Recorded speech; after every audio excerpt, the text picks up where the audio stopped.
باپ اور بیٹے اور روح القدس کے نام سے آمین۔ حنا سموئیل کی ولادت پر شکر گزاری بجا لاتی ہے۔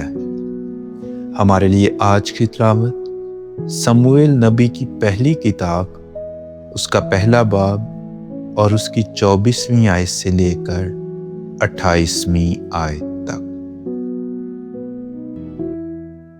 اور ان دنوں حنا سموئیل کو اپنے ساتھ لے گئی اور ساتھ ہی ایک 6 سالہ بچڑا اور آٹے کا ایک ایفا اور مے کا مشکیزہ لیا اور انہیں لے کر خداوند کے آگے شیلو میں آئی۔ اور لڑکا ابھی بہت چھوٹا تھا، تب انہوں نے بچڑا ذبح کیا اور لڑکے کو آلی کے پاس نظر کیا اور وہ بولی، اے میرے آقا، جیسے تیری روح زندہ ہے، میں وہی عورت ہوں جس نے تیرے پاس یہاں کھڑی ہو کر خداوند سے دعا مانگی۔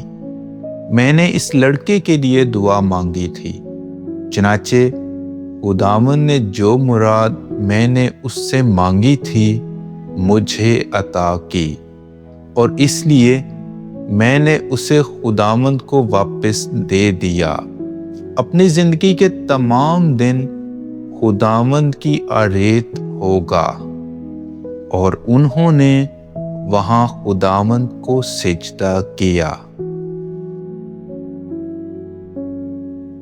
پاک کلام کے پڑھے اور سنے جانے پر خدا کی برکت ہو۔